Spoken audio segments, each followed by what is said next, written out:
বন্ধুরা, রিলিশু মিনি ব্লগে তোমাদের সকলকে ওয়েলকাম। আমি আবারও চলে এসেছি একটা নতুন মিনি ব্লগ নিয়ে।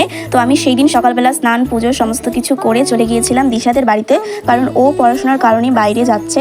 তো ওকে তো ছাড়তে যেতেই হবে, কারণ জানি না কবে আবার দেখা হবে। আর ও যখন আসবে তখন যদি আমি বাড়িতে না থাকি বা কোনো কারণে ব্যস্ত থাকি, তো সেই কারণেই চলে গিয়েছিলাম ওকে ছাড়তে। আর যাওয়ার সঙ্গে সঙ্গেই তো ওর পুরো মাথা মনে হয় খারাপ হয়ে যায়, এটা কর সেটা কর এটা খা। তো তারপরে গিয়েই আমি তাড়াতাড়ি করে জামা চেঞ্জ করে তারপরে তো মায়ের হাতে স্পেশাল পিঠেও খেয়ে নিলাম। আমার মুখের এক্সপ্রেশন দেখে তো বুঝতেই পারছো পিঠেটা খেতে দারুণ হয়েছিল। আর ফোনের এই ভিডিওটা চুপ করে নিয়েছিলাম, ও নিজেও জানে না। তো বিশেষ কিছু মানুষের উদ্দেশ্যে আমি কয়েকটা কথা বলতে চাই ভিডিওর মাধ্যমে, যারা ভাবে আমাদের বন্ধুত্ব মিথ্যে লোক দেখানো, তাদেরকেই বলতে চাই। নিজের ফোনে অন্য কারোর ছবি একজন মানুষ তখনই রাখে যখন সে তাকে প্রচন্ড ভালোবাসে। আর ওদের গাছে কয়েকটা কুল হয়েছিল, সেটা থেকেও আমাদের জন্য দুটো তিনটে করে রেখে দিয়েছিল যে আমরা যাব। তাহলে এই ধরনের ছোট ছোট ভালোবাসাগুলো কারা করে, যারা তাদেরকে প্রচন্ড ভালোবাসে। হ্যাঁ, আমরা জানি আমাদের মধ্যে কোনো রক্তের সম্পর্ক নেই, কিন্তু তারপরেও বলতে পারি যে রক্তের সম্পর্ক থেকেও আমাদের সম্পর্ক অনেক ভালো, আর আমরা এতেই অনেক খুশি। তো তারপরে বিকেলের দিকে অর্পিতাও কলেজ করে চলে এসছে।